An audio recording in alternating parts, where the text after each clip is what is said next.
anime watching club that I joined my freshman year of college. That just keeps getting better. Mm-hmm. Yep. Hey, you gotta write some really good grunge music first. You know, you're right. It is Bugs Bunny. It's the oldest comic book. Yeah. You should get a Flintstones costume. Welcome to Born in the 80s, episode 503. I'm your host, as always, John_Danger, joined by my co-hosts. Matt Haig. TJ May. Thank you. Oh, Spanky's not here. Yeah. No, Spanky said he had a headache and a sinus infection of some kind, and he did not want to talk, which That's is fair. fine. He's just going to miss the first week of the John's College Chronicles. What happened in college, John? I'm just starting off with a bang here because it's on my mind, and I have the Google Doc in front of me when I was going through stuff. I had mentioned this. I tanted this probably like 50 episodes ago, probably. Okay. That I had found my college Zanga blog. Do you guys know what Zanga is? Yes. It was just live. It was just a live journal alternative. Mm-hmm. So the anime watching club that I joined my freshman year of college. That just keeps getting better. Mm-hmm. Yep. Some of the people had Zanga blogs and I talked about it, and I believe specifically Odari McWhorter had one as well. Just a bunch of like the theater-y, anime-y people had them, and so I created my own. I don't think I followed anyone's Zanga for anyone I knew in person. It was all people I met online. Yeah, exactly. And you would comment on people online. You had really dumbass, awful shit like people could do customized backgrounds and layouts, and it wasn't like MySpace where I think you could have a music play. Maybe you could have music. I mean, it's basic HTML, so someone could throw that in. Yeah. It was such a pain in the ass to deal with HTML for that. Mm-hmm. Mm-hmm. So I went through the painstaking, and this was me slacking off from work a little bit on Friday, / using all of my allotted breaks to go through the XML file and rip out the actual text and preserved comments as well. So I have all the text and comments for my blog. This definitely will not be cringeworthy. Some of it will be very cringeworthy because I did not realize that Zanga, it must have, because of I go into some very personal details in some of these that there's no way I would have published to a blog readable by other people. So I think it had the ability for you to do a personal only blog and then like public private diary entries. Correct, because there are multiple entries that have a entry for the day and then another entry for the day with the same events, but in a different way. So I have a feeling I had a personal version and a private version, or in a public version available. So let's. I wish I had Koozie with me. Yeah. I do somewhere, but I'm talking away from the mic right now, but that's okay because it's illustrating. It's fine. You're talking away from the mic to breathe. Well, I'm talking away from the mic to illustrate the fact that I'm looking in a cabinet next to my desk to see if I. Yep. Listener John is looking in a cabinet next to the desk. Because I thought I put it in here. Anyway, we finished Koozie, and I believe the final entries in Koozie, my journal that I kept through middle school and high school, sporadically, ended with me, okay, hey, I'm going to go to college. So we'll see. And I think I may have even posted like one in college, but that was about 2004-ish. Mm-hmm. Now that I'm dating myself. I keep forgetting you guys are babies compared to me. Yeah. So I started college well, not yet, because it'll be the fall of this year. It'll be 20 years ago. But so whatever happened in college, I think my freshman year, the first semester was me hanging out. Like, this is how everybody is in college, and everybody, Matt, you know this, TJ, you know this, hanging out with the people that I just happen to be in the same building with / roommates with, you know, and not really spreading out your friend circle too much. You have your two groups. You have your people in your building and the people you had your orientation group with. Yes, yeah, because we did orientation groups. So there was some still hanging out there, and then it was like going to like RA like created events and things and mixers and things just to like get people talking.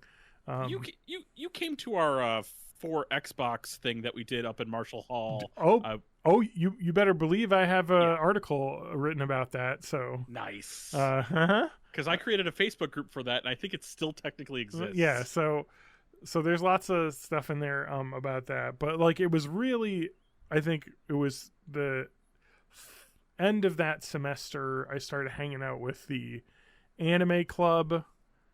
That was just people that, and it was awesome because I didn't work at the TAC, I think, at the start, but when I did work at the TAC, we would just I think I've talked about this on the podcast many times, but we would rent a projector and then put it in one of the like student lounge areas and just hook my computer up and just play pirated Naruto episodes and other anime. So it was awesome because it was just like, let's hang out and watch anime with a bunch of people on this cool projector. So we watched a lot of anime and hung out with people, made a lot of friends. So that will come up a lot. But looking at my blog, I was going through the XML file and I was like, man, I hope I can find the first blog and everything but my first post, untitled, these are almost every single one of these posts is untitled. Except for like later on. So I don't know if it was a feature that didn't exist in Zanga before where you wouldn't have a title. But some of them were titled, but almost all of them aren't. So this is untitled, but it is Wednesday, 19th January 2005. Okay. And the first post is, hey, this is my new weblog. Yep. God. Yep. The world was so different. I have many, including my website at tothelimit.tripod.com, and then two is TWO. The limit at tripod. Yeah, it was very Homestar Runner name joke. Why do I think I've been to your freaking tripod site? It's very possible. My tripod site had my John comics. It had like a web comic that I did. It had Flash games that I downloaded and installed into the like back end of it and stuff, and it was kind of fun. That was like back so there was like the having your own like tripod or GeoCities website was the pre social media having your spot on the web. And then what became later, we got Facebook at Edgewood, I think in 2005, near graduation time. So we didn't have any social media in like January, because Facebook back in the day, you had to have your college email to get into it, and it had to be registered through Facebook and approved as an approved university or whatever. So we got Facebook like late semester 2000, like near like May 2005. So we didn't even have any social media at this point. God, I don't want to sound old. The world was a better place before the social media existed. And it's not even that. It's like having gone through anxiety issues and all these things, it's the constant connected nature is the problem. Is the fact that it's like, if I'm not checking this, I'm out of the loop and behind. You know what I mean? And that is a thing that you just feel like you have to do, even though it's not true that you have to be that way. It's just that the world is set up in a way that you feel like you have to always be connected. Social media and real life used to be two separate things. Yeah, correct. That's a very good way of putting it. It's just part of real life. Yes. Yes, there was your web life that you would just, I'm going to go on, like that was back on my VBB. Back when there was dial-up. It was like, oh, I'm going to go use the internet for a half hour and go check out all that stuff. And then, all right, now I'm going to go back to the real world. That does not exist anymore. Honestly, I'm one of those people that I feel like I want to like do the thing where you put your smartphone away for like a week. I kind of want to do that. Just got myself in the habit of not bringing my phone to the bathroom. That's my first like small step. Yeah. No, because I honestly, that is like go ahead. Nice to just sit in a room without my phone, I guess. Yeah. No, I mean, I thought about this the other day when I was reading these blogs. I was like talking about listening to music. I was like, I don't listen to music anymore. I'm listening to podcasts. I'm watching YouTube videos. I'm browsing my phone. It's like I'm not just hanging out listening to music anymore. I'm not listening to music and writing, which is something I used to do all the time. And it's like, I don't know, like I'm better with my phone than my wife is. She's not great at that. She's always on her phone when we're watching TV and stuff. And me, I'm not, unless it's like some terrible reality show that I want to pay only half attention to. But if it's like a show I'm really invested in, I don't check my phone usually unless there's a commercial or something. And I try and be good about that. But I don't know. So maybe that's my goal for this year, is to try and listen to more music and stop just being connected to news all the time, because I feel like that has probably contributed to the anxiety issues I've had, is just not being able to have that.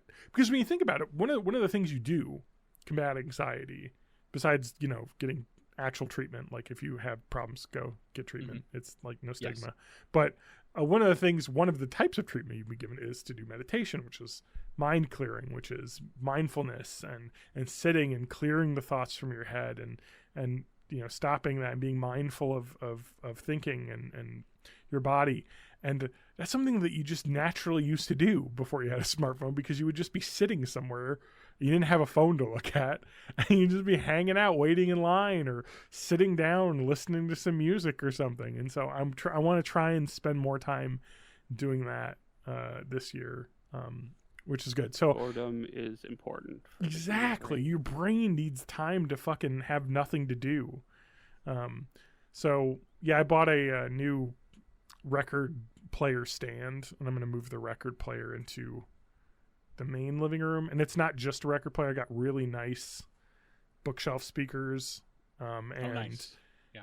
I have the aux cable hooked up so I can hook my phone up and listen to, like, you know, MP3s and stuff off my phone, as well as records that I have. And so I want to move that into the downstairs living room so I can lay on the couch and listen to music, because it's right now it's in a different room where there's not really a good chair situation. It's like office chair, and it's the music room, we call it. It's got a keyboard and guitars and stuff in it. It's Lauren's music room, but I kind of want to move the listening stuff out of that room because it's not a conducive, and I'm going to move the recumbent bike we have into there. So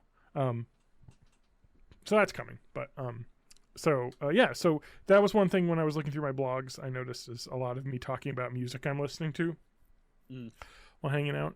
So that's Untitled, January that.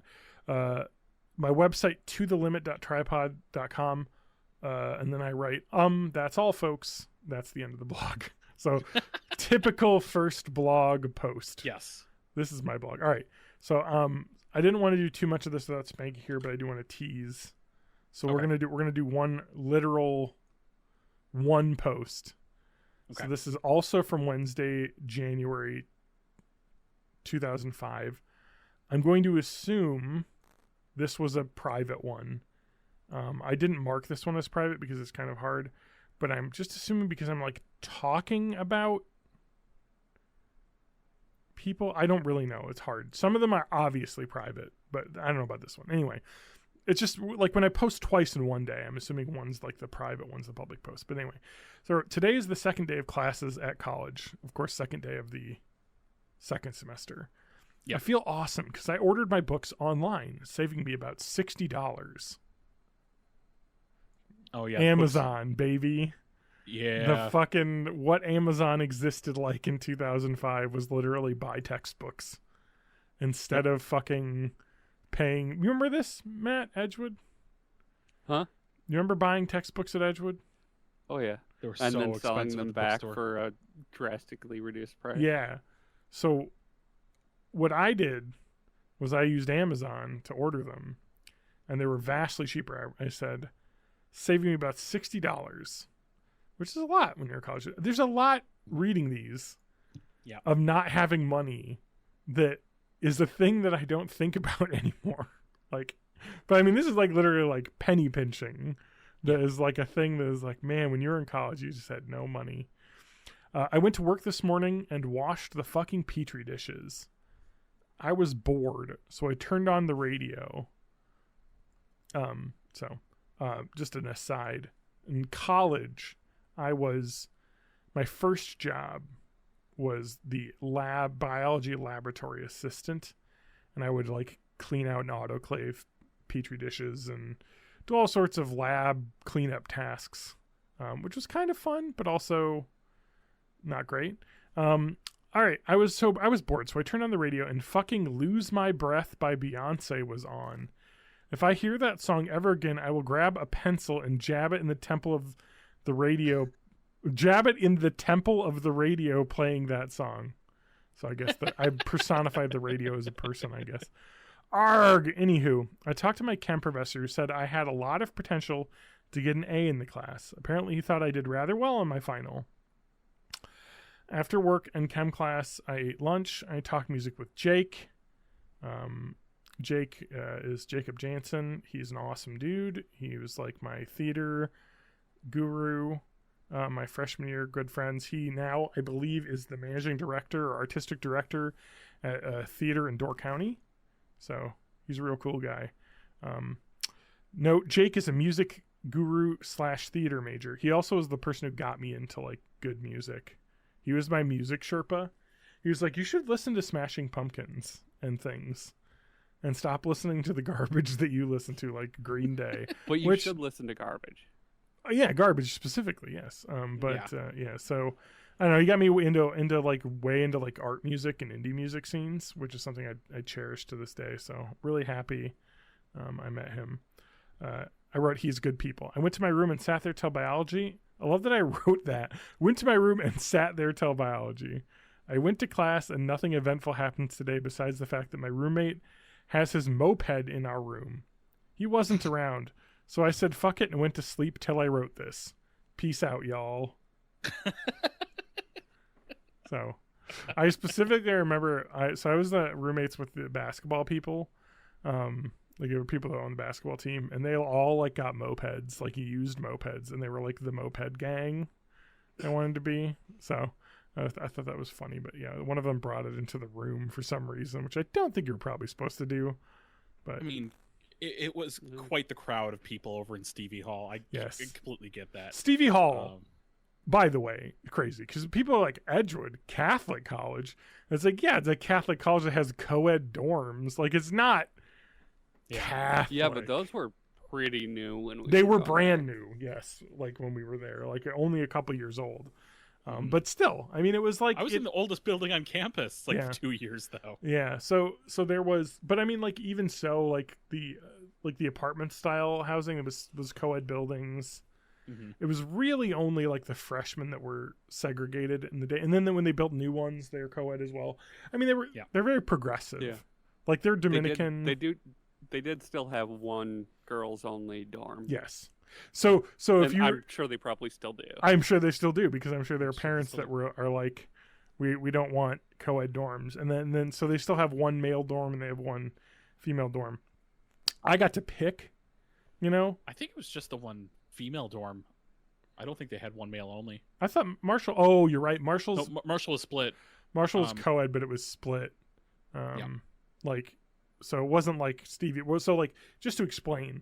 The Stevie, which is named after an old nun who used to be at the school, and she, I don't know if she was dead or whatever, but she was retired at that point.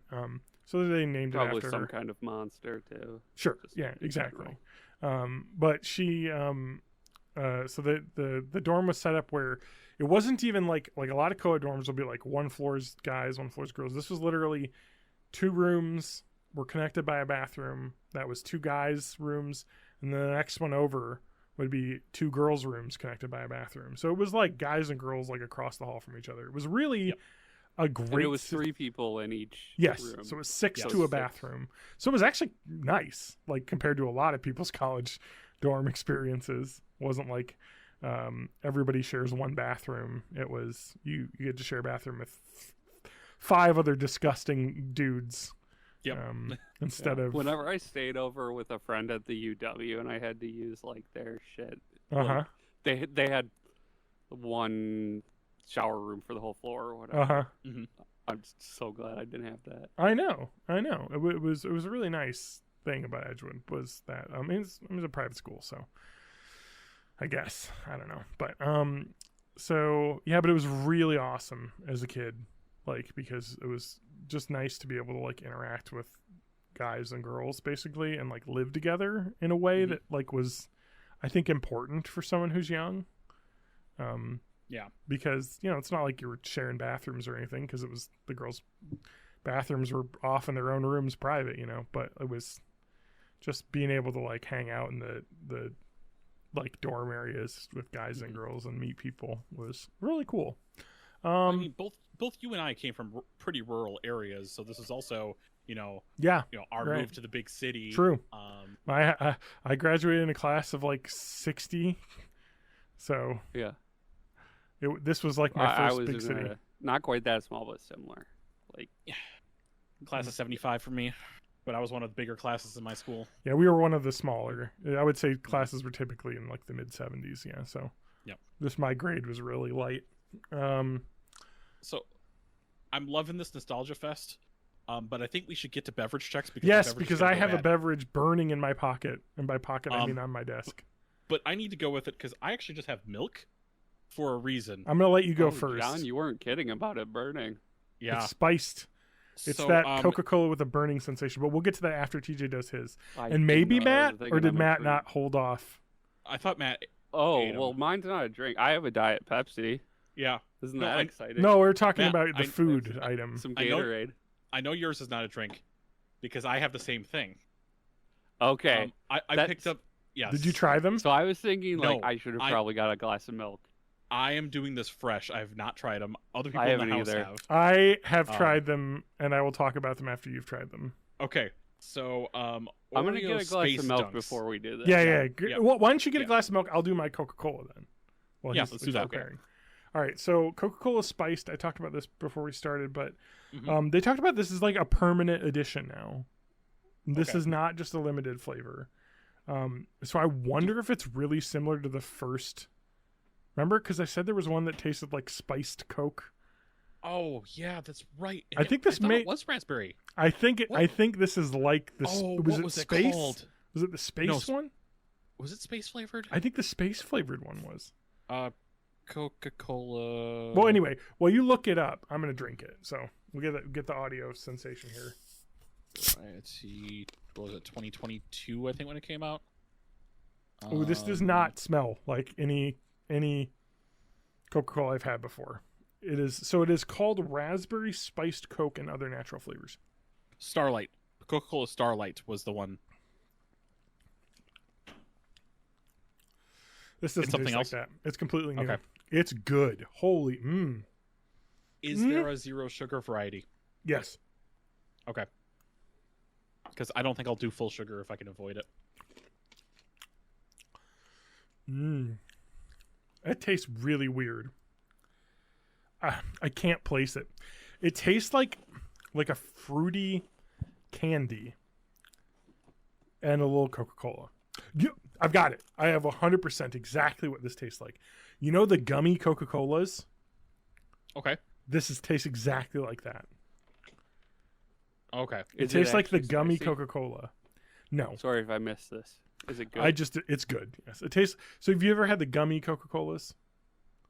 Like the Haribo gummy Coke? I can't remember it. This tastes like that. It's like a candier flavored Coca-Cola. The spice is very minimal. I would not say. Maybe I need to take a second swig here while you get your cookies ready for dunking. Okay. Well, I'm gonna have one.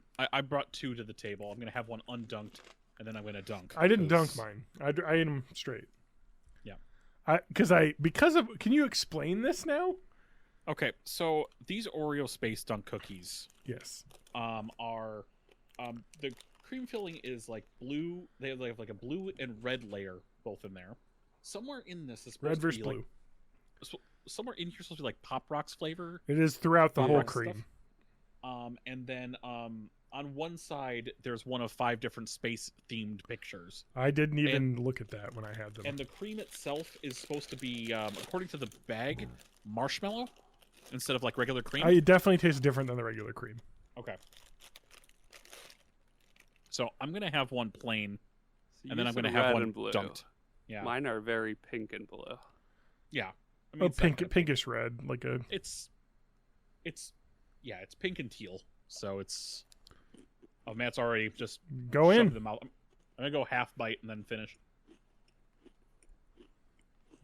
Mouth sounds are good. It's okay. I'm not getting any of my crunch. I can barely hear it, so. I was hearing Matt's. I very lightly. It was not a disgusting crunching noise. It's not a lot of the pops in there, but there's a little You bit. just wait. They didn't show up until after I stopped chewing, Uh-huh. Yeah. but they're sticking around. I can hear them. It's very light.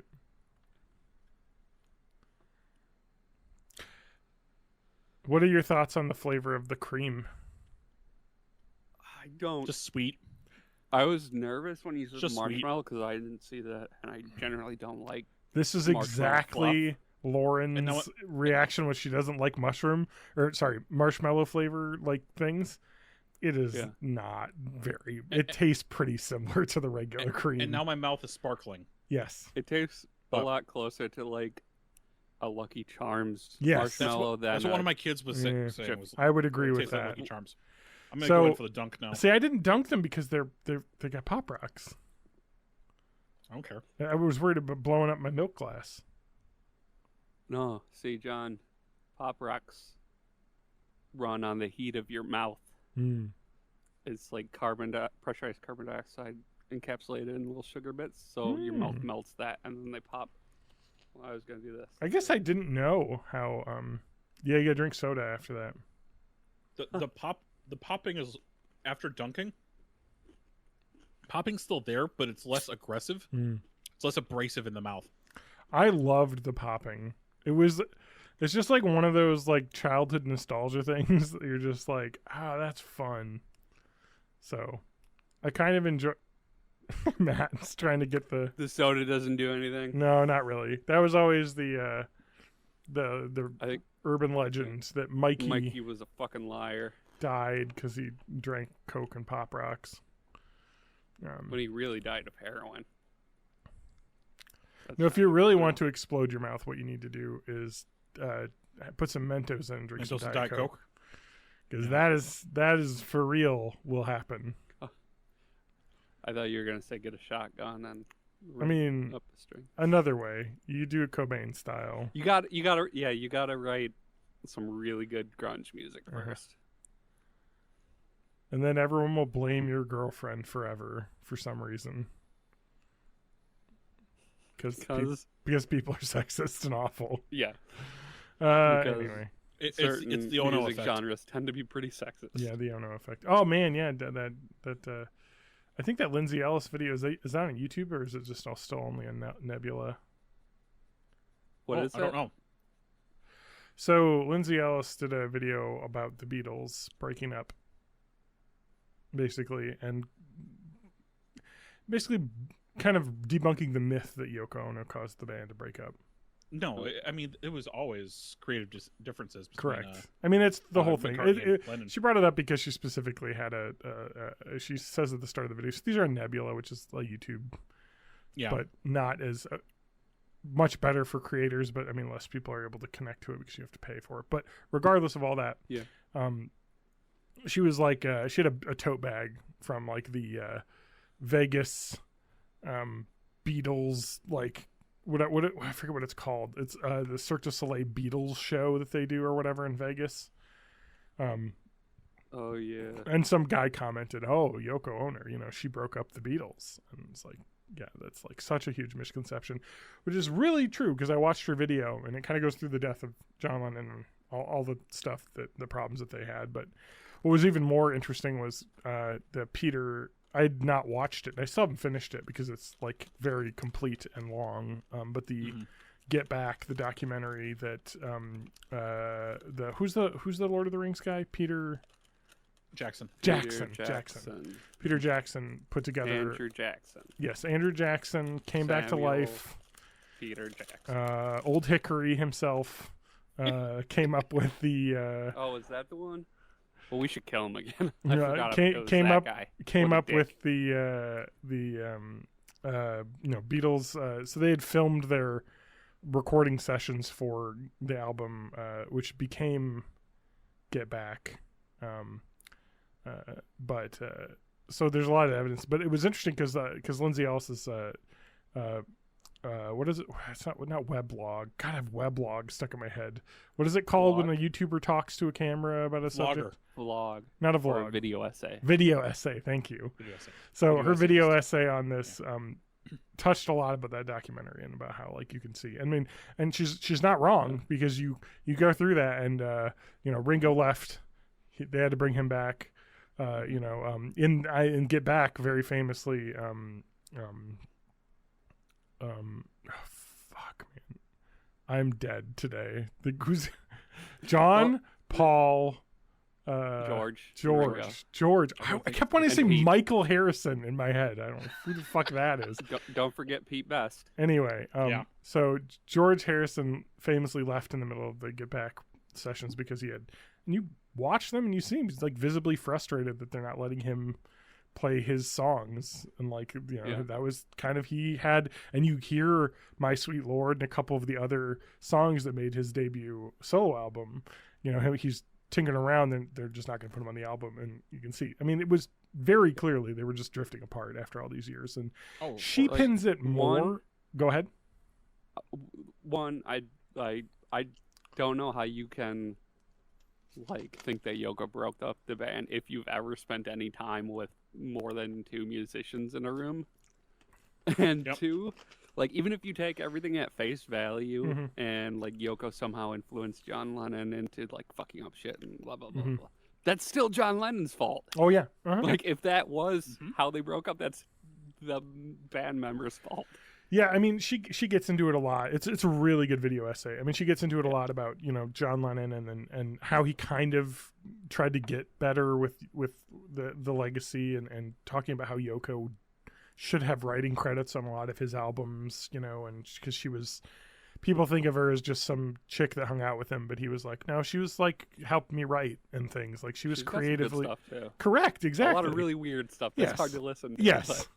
Well, I mean, again, the video goes into the weird absurdist art movement that she was a part of, and that whole thing that John Lennon got way into. But they were talking about you listen to her sing and she sounds awful, and it's but you listen to Merry Christmas, War is Over, she's singing that. She's a background vocal in that, and that's famous, and everyone sings along with that. And it's because she didn't just do the screechy stuff. That was the absurdist art stuff. Anyway, really great video essay, but she pins the breakup and I think a lot of people that have agree was their manager passed away. He had killed himself. I think he killed himself. Anyway, after he died, is that right? Or is that no, it's Brian Epstein. Epstein, yeah. Brian Epstein is the one that found them and kind of told them all to wear suits and be the Beatles, basically. Of Jeffrey Epstein. He didn't kill himself. He drank himself to death. He overdosed on barbiturates and alcohol. So anyway, he was in a bad way.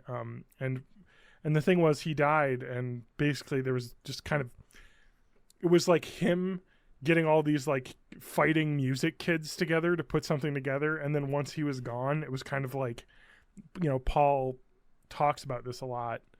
He basically was forced to step up and lead the band because nobody else wanted to, because John was fucking off doing drugs and getting addicted to heroin and doing art shit. George was off, in fucking India learning how to play the sitar, and then Ringo was just hanging out with his wife having a cool time, and he was not going to lead the band. Living in gardens. Yeah, he was not going to lead the band. So, and so Paul was I had to step up, and everyone resented him for it because he wasn't Brian, and he was supposed to be equal as everyone else. But anyway, I agree. I mean, it makes the most sense. They broke up. They were together for what, 7 years, 8 years? Good enough. It's hard to supergroups to stay together like that. For that long. So, and again, they were musicians who were extremely wealthy and were, I think, still in their 20s. Yeah. So the fact that they didn't break up before that is amazing. I mean, this is peak New Kids on the Block. This is peak NSYNC. It's the same thing. You can't keep that kind of group together. Well, and it's really interesting too because a lot of times it's like the touring grind that breaks bands apart. Yeah. But they didn't tour because after I think it was their tour in Japan, I think they did another show and they're like, I don't want to play shows anymore because the people are screaming so loud we can't even hear ourselves play. Like there's no point. It's just it's not fulfilling creatively. And so they're like, let's just, and then that's when they, got into their psychedelia and started making some of the best music that's ever been written. And I think they just broke up because they all became older and got richer and became better artists. And like you said, George wanted to do his own shit that they weren't interested in. Ringo was cool, but he left because they were fighting all the time and he hated that. And then John wanted to do his own thing and Paul wanted to do his own thing and they all did eventually. So but honestly, they just became adults. Yeah, really.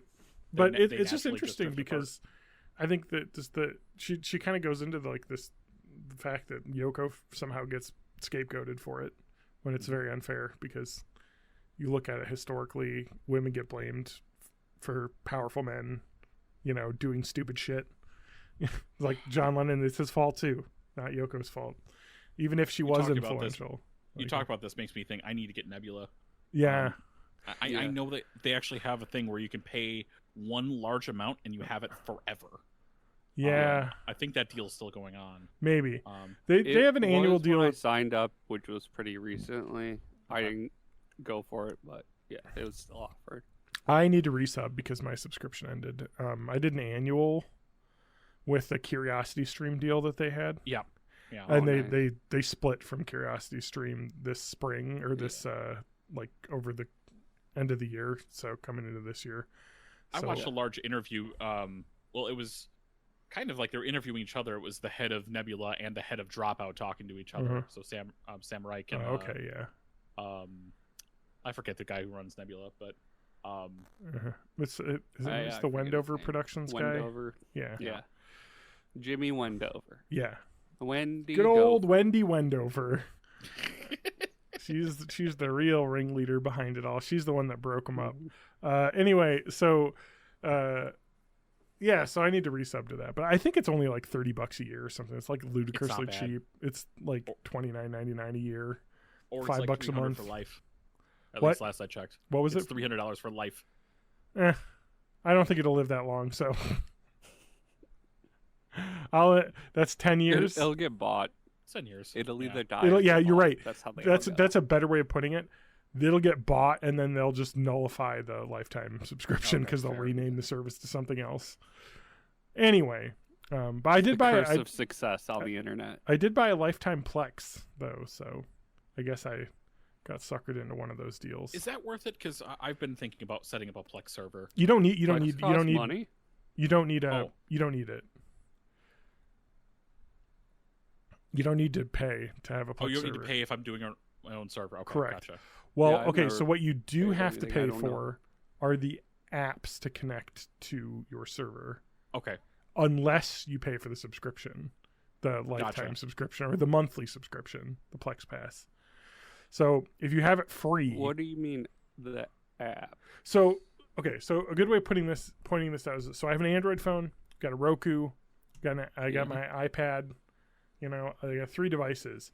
So if I just set up a Plex server on my computer, completely free to download the software, set up a server, access their database that names everything for you and organizes all the files, it's really cool. And you can stream to your computer free, totally. Any computer screen you want, free. If you want to stream it to one of the apps on an app service, you have to pay to purchase the app. It's like $5 for the app. Are you sure? Because I think I watched it on my Roku and I don't remember paying. You may have bought the app one time. Maybe. Because you buy the app once and you're good forever. I bought the Roku app 6 years ago, and every time I've had a Roku, it just connects automatically. So I do have a terrible memory. So that very well could have happened. Yes. So same with so I bought the Android app, I bought the Apple app, I bought that. You bought the Kitty app. Which one was that, Rodrigo? He doesn't want to say anything. That's Rodrigo. Yeah, I thought so. So I was being interrupted, but how much was the lifetime? Lifetime, I think, is let me look it up because I don't want to quote you wrong. They have wait for a sale if you're going to do it. Got it. They do an end of year sale almost every year. And then you were talking to Matt how buying the apps is just, hey, you pay for the window to be able to pull from your thing, essentially, on each of your devices. Yes. Yeah. Somebody just said that is not true. Well, because somebody said 75, and there's no way it was 75. It is 150 for a lifetime, but because I think it was 75 years and years ago, for the lifetime on sale, is 120 or 150. There's conflicting. I can't see it because I can't log in to their website because I'm logged in. Okay. So this one website that's like telling me about it says lifetime plans 120. Okay, so it's 120, not 150. So it's 120, but directly. They had a sale for Christmas. Usually it's $90, $89.99. So I'd wait for a sale. They definitely put it on sale. So yeah, their website says currently 120. Annual is 40 and monthly is 5. And I guess the reason why Plex Pass is worth it, and I would agree if you use the service a lot. You either can pay $5 a month, or it has the ability you can download stuff from your Plex server to your device for offline viewing. They have hardware transcoding. So hardware transcoding is if the device you're watching it on doesn't have the ability to play that file in the format that it's in, it'll transcode on the whatever device your server is set up on. Okay. So like Apple devices won't watch. I don't think they can watch MKVs. I think they can only watch MP4s because it's Apple and they only allow you to do their own things and not use like standard lossless formats. Anyway, if you have hardware transcoding enabled, it can play on there. Or you could just rip everything into a format that can play on everything. Whatever you want to do. I'm trying to think of the other cool stuff. Themes, like a bunch of garbage that's not really useful. Let me look at Plex. What is Plex Pass? Ugh, this website sucks. It's horrible. Oh, here we go. All right. So skip intro and skip credits buttons, which is actually kind of cool. It like automatically, it's really good at it actually, like figuring that out. Pass out protection. So you know, like the Netflix "Are You Still Alive" or whatever when you're binging. Oh, gotcha. Yep. You can put that feature on. There's just like pause and resume extra features.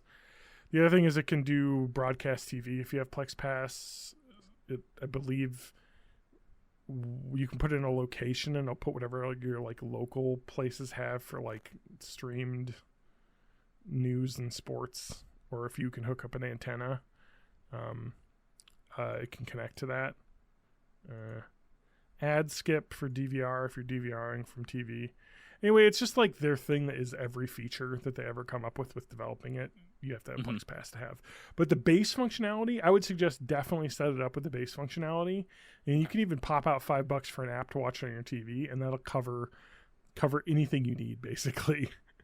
And then if you want to do Plex Pass, you can. Because I went for I got Plex Pass, not this Christmas, but the previous one before that. So I had spent 5-6 years without Plex Pass. So definitely isn't necessary. But now that I have it's nice. I'll probably start. I got 3 Roku devices that I'm gonna buy apps on. You just buy the Roku app once. And then I get it for all. Correct. It's your account. Correct. That's why Matt said he's like, I have it on Roku, but I didn't buy it. It's like, yeah, probably because you bought it one time 5 years ago and it's connected to your account because they're really cool about that. On my Android devices, I didn't have the app and I was like, why? I bought this. I bought it on the Amazon App Store for my Kindle. And then I just downloaded the Amazon App Store on my Android phone and I had it for free from there. And I was like, oh, perfect. Anyway, but with Plex Pass, you don't have to worry about it. But that's the nice thing about Plex Pass is that, and I think even without Plex Pass, you can watch it over the internet too. I think that used to be a feature exclusive to Plex Pass. So like I can have my phone on vacation, I can connect to my Plex server and stream to wherever I'm at. I don't have to be on the local network. I'm fairly certain that's no longer locked behind Plex Pass, but that used to be a Plex Pass only feature. So they're really cool company. I don't like some of the stuff they're doing now. They're pushing real hard freebie TV onto your dashboard, which is that's what's all on the which is I don't give too. a shit about that stuff, but I think maybe without Plex Pass you can't do this, but with Plex Pass I don't see any of that shit because I can configure the apps to only display stuff from my server. So okay. But the other nice thing about it is I took my music collection and connected to my Plex server, and you can use it as a music player as well. So I can stream my music anywhere. I would love to do that. Yeah, because I got a lot of weird shit that's not on normal like YouTube Music or Spotify. A lot of foreign music stuff that's hard to find. I've indie bands, just stuff that you don't normally find. Or Beatles. I don't know what the Beatles are on now. They're probably on everything, right? I think so. I think everything's on everything now, right? Except for Beyonce is only Untitled. For a long time, but I think they're on everything now. Well, I remember they resisted it for a long time, and they were like, "We're on Apple Music." Yeah. But they had a 1-year exclusive deal, and then it was over. Yeah. That shit's lame as fuck. Anyway, it's that U2 album that they made everyone. I don't think I ever got that. It's a cool. It's a cool service. I like Plex a lot. And then are there other Plex alternatives too? Because people always like to have something else. I'm trying to think of the other one that I heard people talking about. There's one that somebody talked about. The Jellyfin. That's the one I've heard the most about.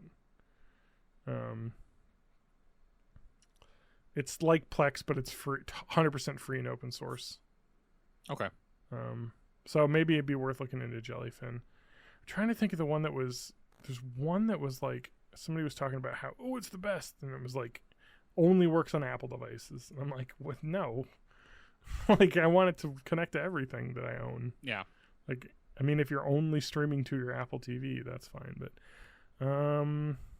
Jellyfin is the big one, yeah. The other one is Kodi, Kodi. But that's not a server.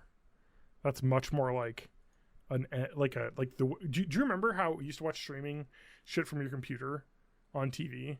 Did anyone else use Xbox Media Center?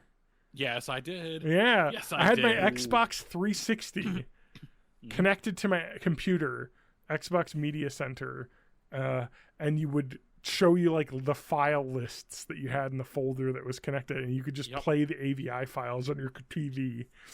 But you had to be in a certain format. So I have a lot of really old files that are in a shitty format. Liked WMV, but no, AVI was okay too. But it was okay. It depends on the codec. Yeah, exactly. Yeah. So, but that was a really neat thing. But yeah, it's nice to have something now because physical media is the way to be. I've been ripping everything to my Plex server. I've got the Fellowship of the Ring Extended Edition. Fun note, the Fellowship of the Ring Extended Edition is 2 Blu-rays. Wow. The movie is split across 2 Blu-rays for some reason. So I've got my DVD box set, I think, in a bin upstairs, and so I looked up. So I looked up 3 or 4. What? The DVD set. For the extended edition, it was 4. 2 was the movie. 2 were the special features. Oh yeah. That's the same here. There's for 2. For each of the 3 movies, it was 4 discs per. So it's a 12-disc box set. Yeah. So I was actually looking at tackling this at some point this weekend. But I ripped the first half of Fellowship of the Ring and I got distracted by other stuff. But I have so there's Plex is really cool. They have lots of great user support too. So you can go on their website, and I was looking at this. How do I deal with movies split across multiple files? They have a step-by-step instruction on how to name the files so that the server will just play them consecutively. Oh, that's cool. For you automatically. Or you can download, I use MKV as my file container of choice because I don't use it lossless, but it has the capability to be lossless, but it also is like the most widely supported across every device thing. And it also allows you to embed subtitle tracks into the file rather than having a separate subtitle track file. It's like the most portable, compatible file, especially if I use hardware transcoding, so I guess I don't know if I'm having issues. But regardless of that, it's that. So my other goal this year is to buy a NAS, to buy a network attached storage device, which is basically just a little mini computer with a bunch of hard drives in it, so I can run my Plex server off that instead of off my gaming PC. Yeah, burning that's power. Kind of how I'd want to do. Yeah, but NASs are not cheap. I think the Synology NAS that I was recommended is $500 without any hard drives. That's fine. It's a small computer. I mean, that's fine. But the reason why he's like, you don't need that. You could also set up a NAS on like an old laptop, but like what you're paying for with Synology is it has all of the like network attached storage software built in. So you literally just plug it in, connect a monitor up to it. Actually, you don't even need to connect a monitor up to it because you connect hardwired connect it to your router. You can put a disk in your computer or software in your computer, and it'll connect directly to it from there, and you get a little virtual screen to like set up everything on it. It's like, anyway, that's why you pay for that, because it's just way nicer, and it has auto backup software, and it has the RAID, I guess is what it's called, where you have two, so that you can get like a 2-disc or 4-disc version. The 4-disc version is the $500 one. And then what you do is you can put like 4 hard drives in. So I could put like 4 8-terabyte hard drives in, and then that gives you like 32 terabytes of what's 8 times 4? 32. It's 32. Right. It's not, you don't get 32 space, because like I think like a third of it is used for like the backup. So like each drive is like copied in a way that like if one fails, you just put a new one in, and then it like repopulates all the data. So it's like self-regenerating data. You know, as long as you've got 3 discs, you're fine. So like maybe even 2, honestly, depending on how you set it up. But regardless, the discs are not that expensive. I think 8 terabyte. They're called like NAS storage, like special. You want to get those because they're network access. Yeah, they're you want to get like the NAS specific hard drives because they're built for like tons of read-write cycles. You know, so you want that, and they're not like the high speed like that you want for gaming, but like you want those, and I think I was looking at what is it? Let's see here, NAS HD 8 terabyte. The 8 terabyte ones are 160. The Iron Wolf Seagate NAS versions. What are the WD Reds? This is on Amazon. Sorry, give me a second. That was on Best Buy. Maybe cheaper on Amazon. No, it's the same price, 180 for 8 terabytes. I don't know if I would do 8, but they go down as small as like 4. But I would go 8, I guess, because the 6 terabytes 160. So it's only $20 more for 2 more terabytes. But the nice thing is, like, I was like, but then I have to buy 4 of those. That's like $600 there. But I guess the way that the Synology NAS works is you can slot in new hard drives in the future, and it will like figure it out for you, which is why you pay for a pre-built device that does all of that for you, because it is able to like handle all that complicated file storage backup stuff for you. So yeah, I might do it and start with 2, so I can like have them redundancy together there, and then he said, I was talking to someone that was like, it's really cool. You tell how many hard drives you got, how much space you got, and what kind of backup you want, and they'll just automatically calculate it for you and set it up for you, so you don't have to do anything. I was like, awesome. And then when you add a new one, just update it, and it'll just reallocate everything for you. So yeah, looking forward to that. A lot of people use NASs as well for like home security camera stuff. They can like record 24 hours, and then they have that backed up, and then they can pull it if they need it for something. So lots of stuff that you can set it up for. But I kind of want one for my Plex server, because it turns out streaming services suck ass. Yeah, and that's kind of why I'm going back to people are going back to physical media, because every streaming service is throwing ads on you now, and it's like heinous. heinous amounts of ads. And Netflix has kind of hit us with the out of household thing. So, because we're using my stepdad. So, yeah, they're really starting to crack down on those password sharings. Yep. So I'm gonna have him. I mean, because I don't think he uses it, so I'm gonna have him either downgrade to the one device or cancel it if he's not using it. So it's crazy. Yeah, they're being real shitheads about it, which is fine because this is the next step in shitification. Yep. Because they can't make money anymore by getting new people because everybody has it. So now they got to squeeze more money out of the people they already have. So that is how it works. By either having ads or cracking down on password sharing and making people buy more accounts. So, yep, real shitty. Mm-hmm. Real shitty. And even when it's something like YouTube, the app is just completely not maintained and complete garbage. Sometimes, yeah. I was so frustrated the other day on my TV. I got frustrated enough with the built-in Google TV on my TV, my new TV, that it was just the DirecTV stream app was slow, and it was pissing me the fuck off. And so I was like, fuck it. I'm going to get a new Roku. And then I realized we had won a Roku in like a work raffle, and it was a Roku stick 4K that has HDR and Dolby Vision on it. So I was like, sweet. All right, I'll just take that one from downstairs and put the old one from upstairs, the Pro, but 4 years old, so it doesn't have the newer like HDR features, downstairs where we have the older TV, and then we'll put the streaming stick upstairs. And it was not working for the longest time, and it was like I was watching YouTube and it was at like 720p. I'm like, why is this at 720p? It should be 1080p. And it was like fiddling around with the settings, and it like told me it was like recommended 1080p 4K, and I was like, but this is a 4K TV, why is it recommending? Because I didn't realize on your TV, I don't know why you would do this. Maybe someone can explain this to me. But you can tell your HDMI ports to limit to 1080p for some reason. And so it was set on default to be at 1080p. And I was like, why? Like, why would I not want to connect to 4K? I guess maybe if an older device can't display on a 4K screen. Bandwidth limits or something. I guess, but like the TV I have, the Hisense U8 whatever H.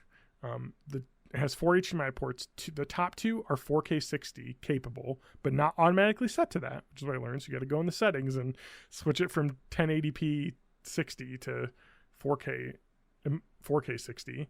And then the ports 3 and 4 are 4K 120 hertz capable, which is what you'd use for a video game console because they can do 120 hertz. And so. But of course the third port is also the soundbar port. So you only really, if you're going to use the soundbar through HDMI, you really only get one 1080 or one 4K 120 port, which is annoying. So I bought a switcher, a Philips HDMI switcher, which is fine. It passes through the 4K. So when I want to play my Xbox, it's actually pretty cool because I don't know. You turn on the Xbox, it switches automatically. Correct. Turn on the because the PlayStation and Xbox both have HD, because HDMI 2.1 allows for the device to control the like connection. So So now whenever I turn each one, it automatically switches to the other one. So it's fine. It's nice. It's just annoying. It's like I had to pay $30 for this little thing because my TV had to put the fucking audio out port on one of the nice ports. It's probably because it requires the bandwidth that the nicer port does. But anyway, it's all fixed. It's all happy. My TV kind of sucks, and now I realize why it's cheaper than the other ones, because it's a little buggy. And like when I turn the volume down, it doesn't let me go lower than a certain number sometimes, because I think it just gets like fucked and thinks that it can't go any lower. So I have to get the soundbar remote to lower the volume. It's just like, what the fuck? Yeah.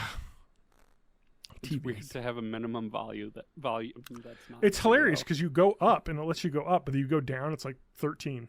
That's as far as low as I'll go. Oh, it even doesn't let you go below a number.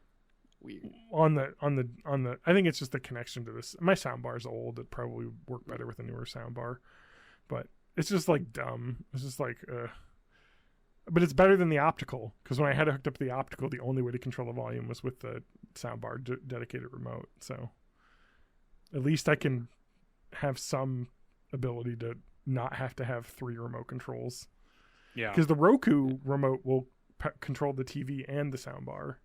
Yeah. So now I just have that. I gave up on the internal apps. Yeah, because the fucking Roku 4K is $30. It's ridiculous how cheap those streaming sticks are. Yeah.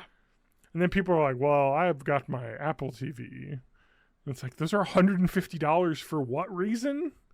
Yeah. Fuck the Apple TV. This does Dolby Vision 4K. Like, what? I guess you can connect to the App Store and you can play apps on it. It's a little remote.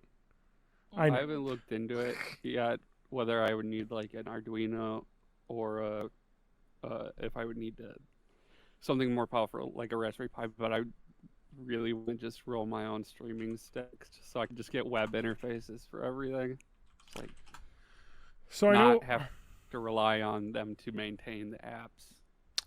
Yeah, so I know one thing that people really like is it's called the NVIDIA Shield TV. People like that one. Because I think that allows you to connect to your computer, like, wirelessly. Especially I think if you have an NVIDIA video card. Anyway, those are supposedly really cool. Maybe I'll look into buying one, but they're like $180. Because it's like, they do 4K 60. I was like, well, so does my Roku, though. Like, what's the difference here? I don't know. Someone will have to, I'll have to watch it. I'll just watch a YouTube video from a tech guy explaining why it's cool, and then I'll want to buy one over my Roku that I got for free. So anyway, but I think that in the NVIDIA Shield, I think TV probably allows a lot more of that open source, like, tinkering that you're talking about. That would be ideal. Or I'll just, like, run a long HDMI cord from, like, one of the open outputs on my computer and do it that way. But that would be annoying because I want to be able to control it with a remote. Yeah. Anyway. So, I'll keep this short. I'm gonna give all the Nintendo news that happened in the past 2 weeks in 45 seconds. Everyone wanted Nintendo to talk about the new Switch or whatever new system's going to be coming out. Nintendo didn't do that. We have no clue what's going to happen, when it's going to come out, whatnot. Nintendo did a partner showcase, showed off a bunch of games that are coming out, but will probably also come out for other systems. Nintendo also did a Pokemon Direct, and besides just saying, hey, here's a bunch of stuff for the existing Pokemon games, they did announce 2 new Pokemon games coming out. There is a new Pokemon trading card game for mobile phones, which has an abridged version of the Pokemon trading card game that you can play online with others. And then they've announced a new Pokemon Legends game, Pokemon Legends Z to A, which is taking place in the Pokemon X and Y world.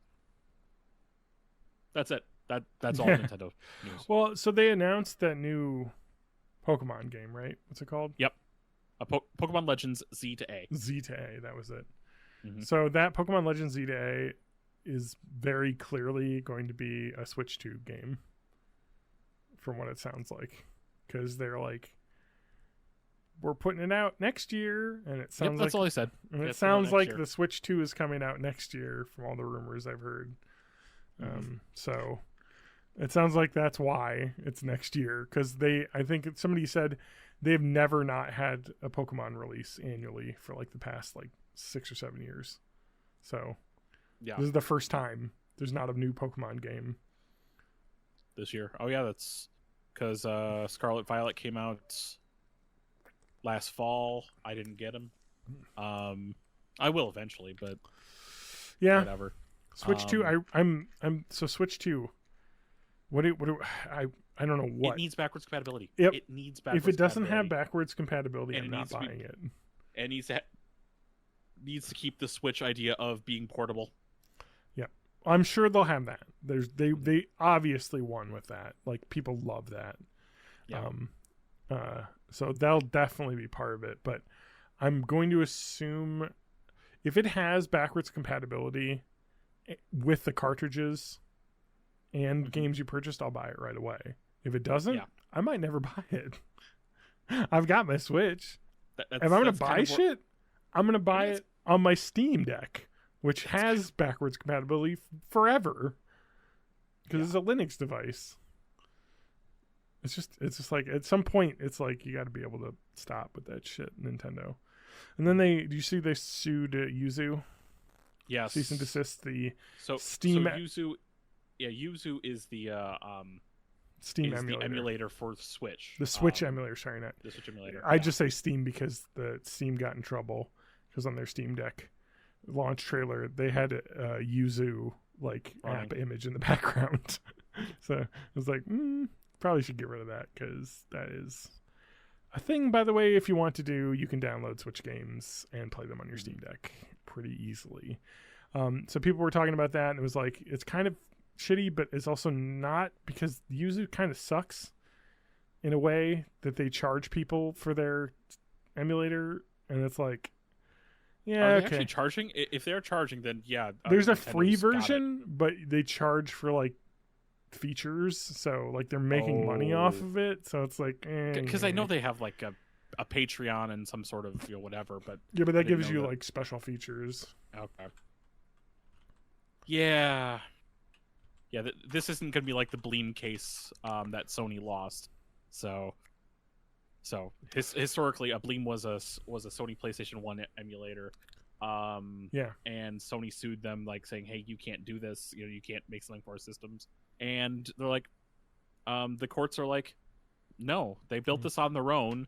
It's the same in the Yuzu. Yuzu reverse engineered the Switch. Like they did not steal any of the design documents, or anything. They just reverse engineered it, and that's very legal for you to do that. You can figure it out on your own, but it is not legal to make money off of it if it's a patent, which it is. So I think they'll probably get in trouble from that, and then they'll probably, I'm assuming, still not going to stop me from pirating 3DS shit. Well, DS I mean, shit come on, man. Before. You can't fucking buy it anymore. Yep. Nintendo, this is your fault.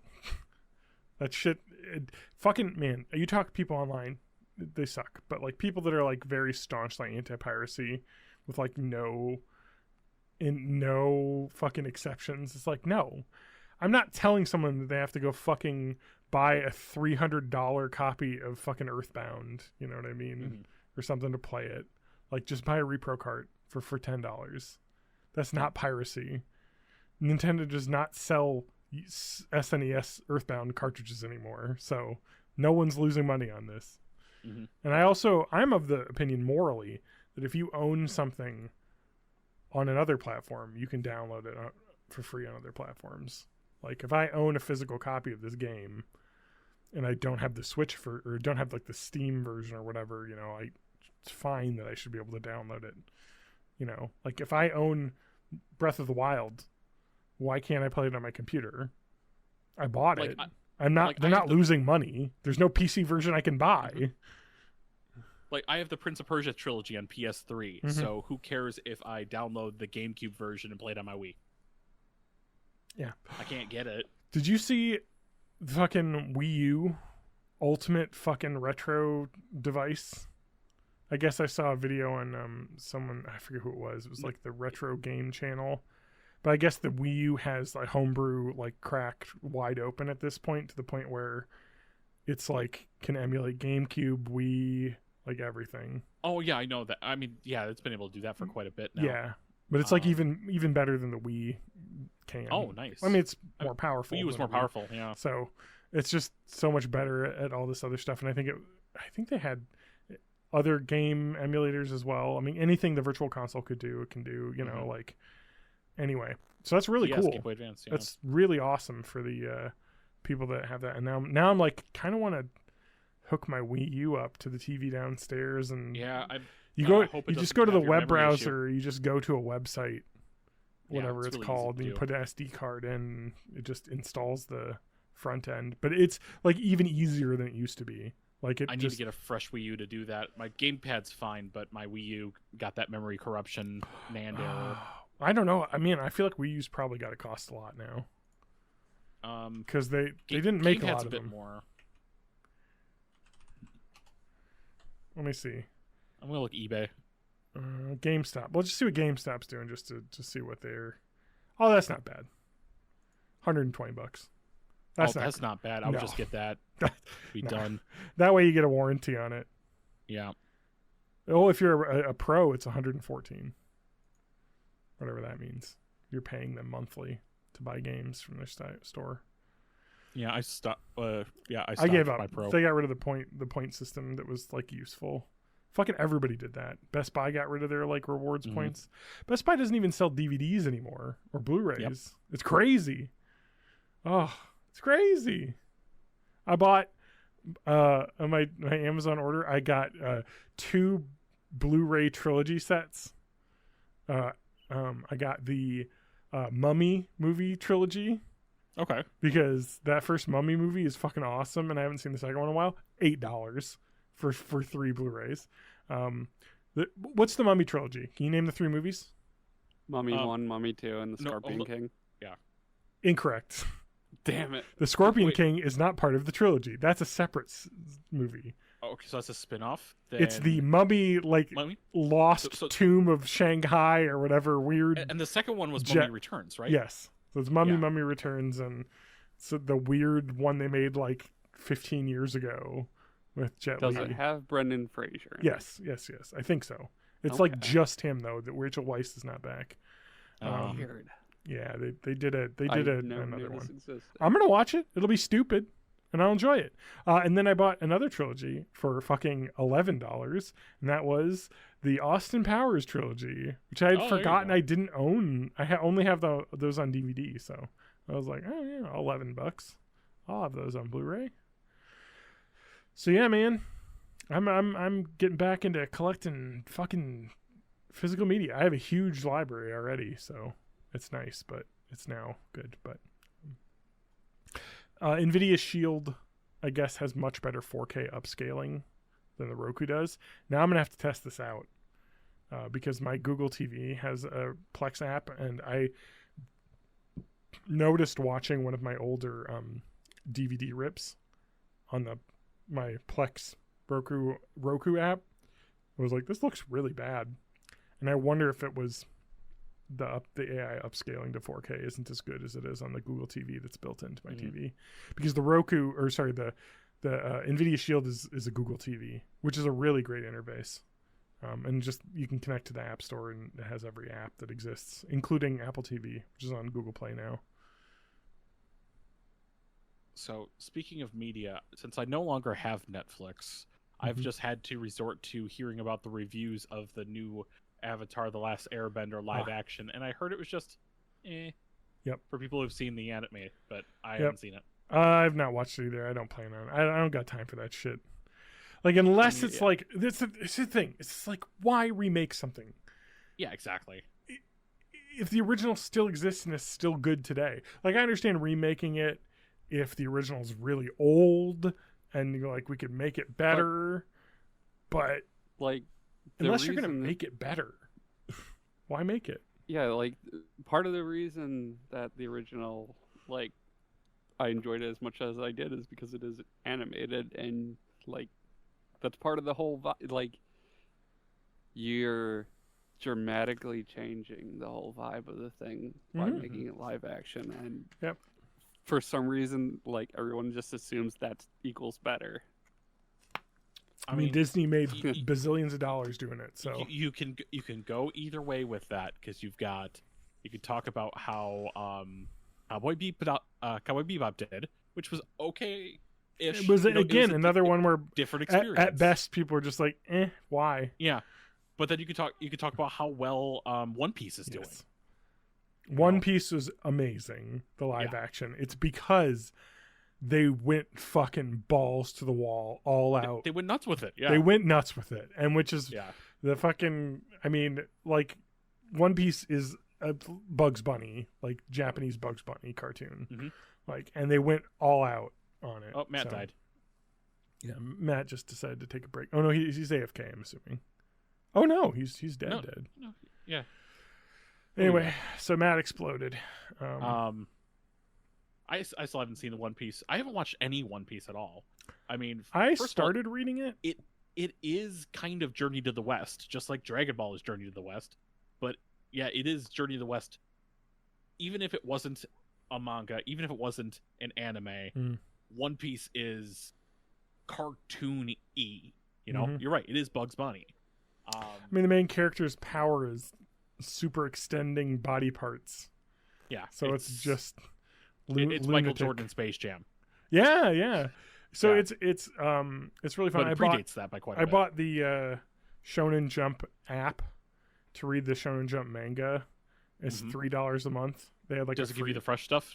Yes, and all the nice. archives. So it's like, I was like, I'm gonna read some. I specifically want to read Chainsaw Man's manga because I watched the series and they said the new one's coming out like 2025. So I'm like, I gotta read now. I can't not know where this story goes. So I'm reading ahead in that. Plus, it's incredibly well drawn. I should probably not be on my phone reading it and use my tablet to read it, but my phone's like there with you all the time, so I can just read it. And it looks, with these, I mean, these new fucking OLED 4K phone screens that you get on the nicer new phones, it looks pretty good on it. Like, I can read everything. Like, it's probably not as luscious as looking at it on a fucking, iPad or something would be, but or on my computer. I'm sure I can read it on my computer screen as well, actually, since it's just their website. I'm sure it works on there. I only read ebooks in my home cinema room with the proper experience. I really wish that I had a house that I could do a home theater in. Unfortunately, my house does not have like a basement, which is where a home theater would go. Yeah, because I'm a weird split level, so we don't have a real true basement. And so it just doesn't really work. But like, yeah, that's like the dream. If you buy a house, that finished basement turn into multiple houses that we looked at. They had a room in the finished basement that was like a theater.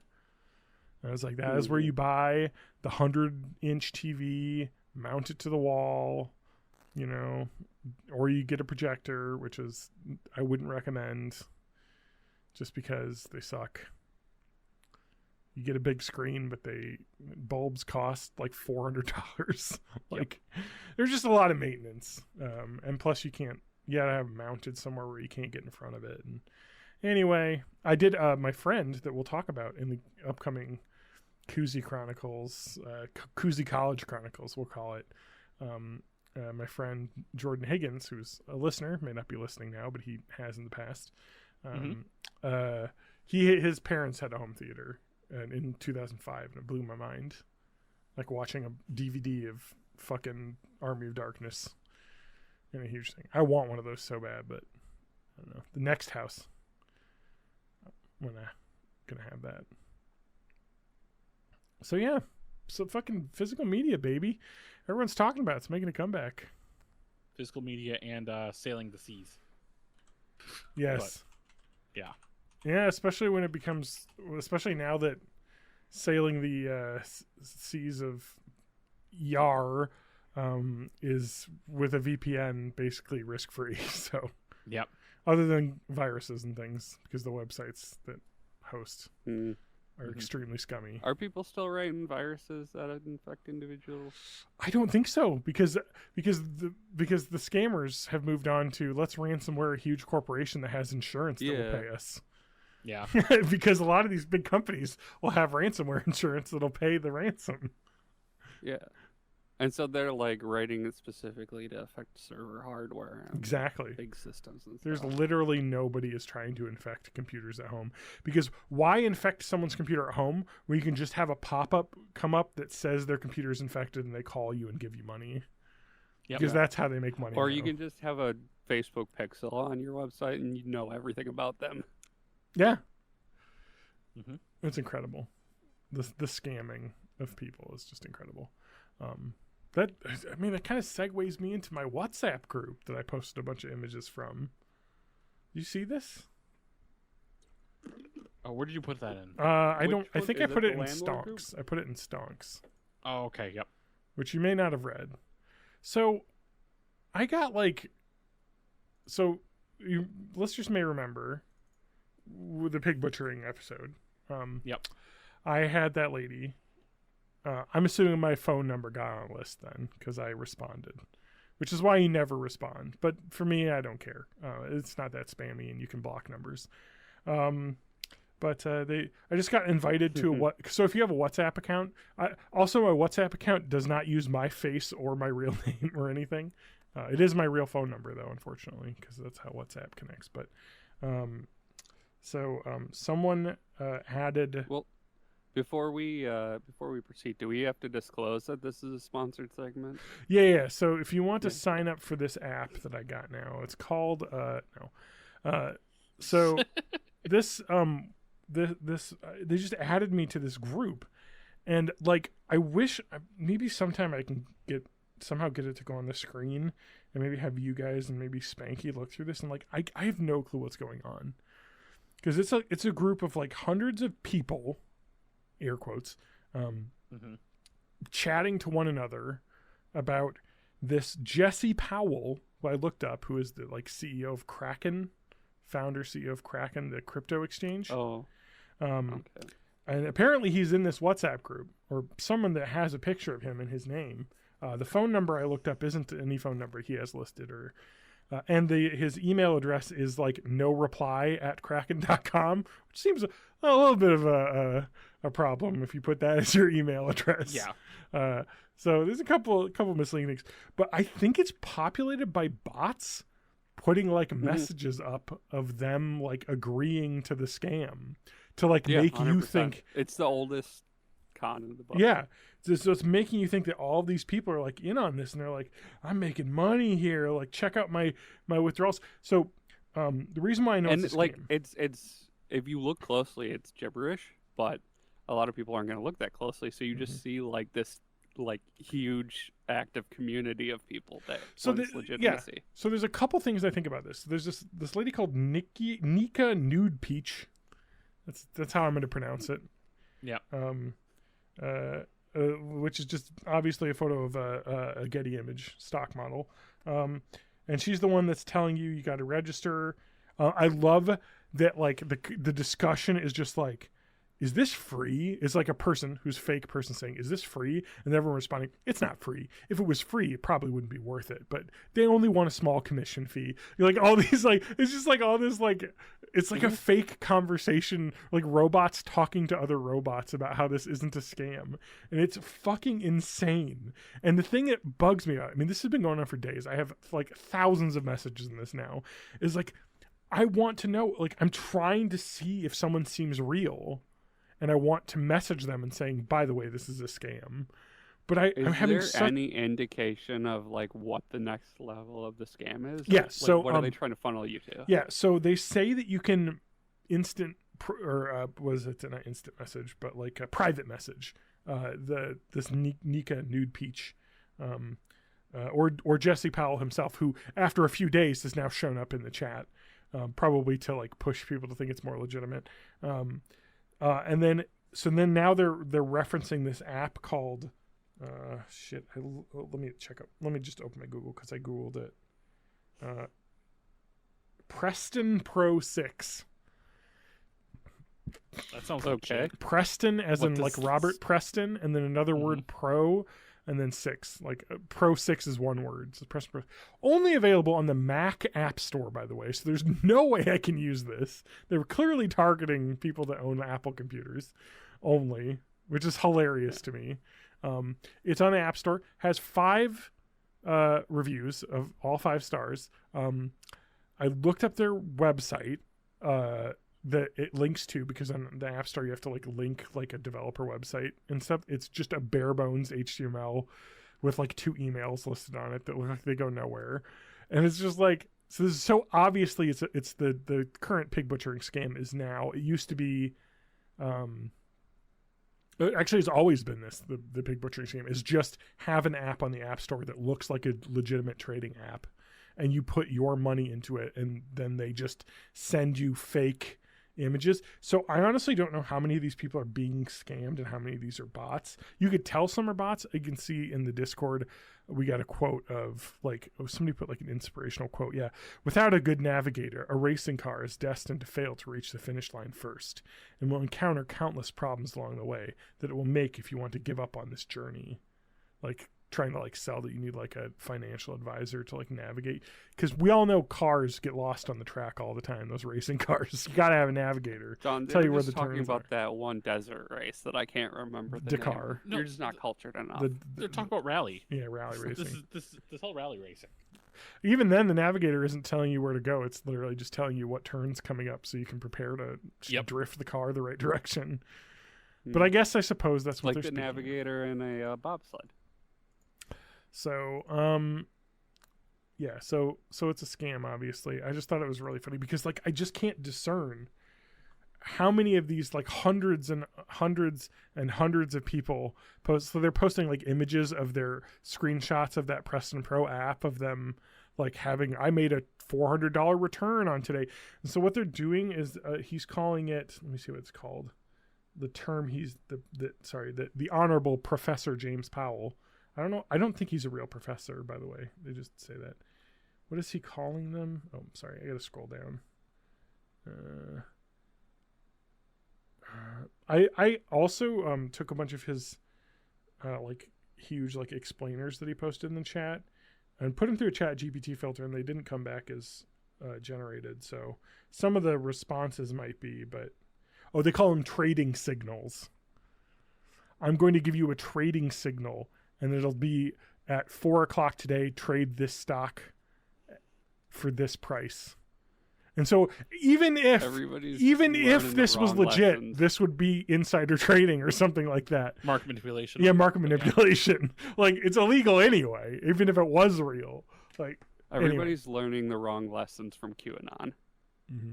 Yeah. So, but you think about it, it's just capitalism has ruined our brains. That's why people That's why people fall for these scams, because capitalism has fucking ruined our brains. Where it's like, I've got to fucking cheat the system so I can actually get money, because you can't get it the good way. The regular way, those are suckers. I'm not a sucker. Yeah. And it's like, well, you actually are, because this is a scam. Professor Jesse Powell is one of the shareholders of Preston Pro 6. How unbelievably illegal is that? If he is one of the board members there's this app. No way he's actually involved in this. He's just a name that like is big in the crypto world that catch people. Yes. So what's really funny is that I looked him up with like whatever his fucking damn name is, like fucking Joe Powell scam, and he was like indicted for a scam like a few years ago too. So I mean, he's a crypto bro, like he was involved in some sort of scam at some point, but I doubt he's connected to this at all, especially because the email that they give him isn't his actual work email, which you can look up. Like, anyway, so you're in this little pocket universe of bots talking to bots, and I don't want to say anything because I don't want it to end, because I want to see how weird it gets. Think about it, like how many hundreds or thousands or hundreds of thousands of those little pocket universes are going on all at the same time. So funny you should mention that. I am in New Trends Group 773, which has to lead me to believe there's at least been 700 of these that they've created. And so I'm wondering, because they keep showing like new numbers have been added. They keep restricting the ability for non-admins to chat after a certain time of day, because they obviously don't want people who know it's a scam coming in. And I've seen them delete messages, so I can't read them. So there's obviously people that are like saying this. So I don't want to say anything and get outed. I want to like see how weird this gets. I'm surprised that there hasn't been a push though.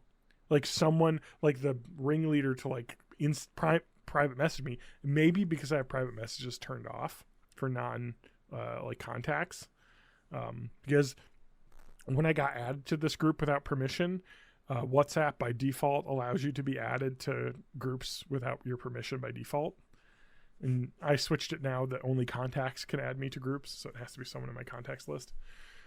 But anyway, so I just think it's funny. Like, dude, I could totally totally see someone falling for this, because another Jonathan Kollege Chronicles, lots of free PSP win things I was posting on, click this link and fill out a survey and you get a free PSP, because I was falling for that shit when I was fucking 19.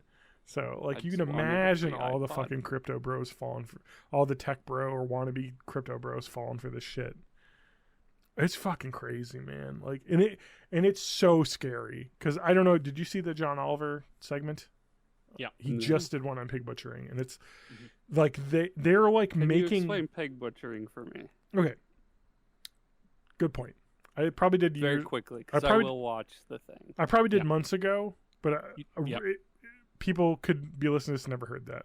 That's fair. Pig butchering is basically, it is like an innocuous, like, bump into you meet and greet. So for me, that lady that was my scammer texted me, "Hey, Jessica, when's our meeting?" And you text back, "Wrong number." And like, "Oh, sorry, I have the wrong number. By the way, how are you?" or something. And then they start up a conversation with you. The more insidious version is on dating websites and things, where they will like start IMing you back and forth, because you're already trying to meet people there, and so you're trying to meet strangers already, so your guard's down a little bit. And then the John Oliver video has a lot of examples of people being balked out of like hundreds of thousands of dollars. Where does the name come from?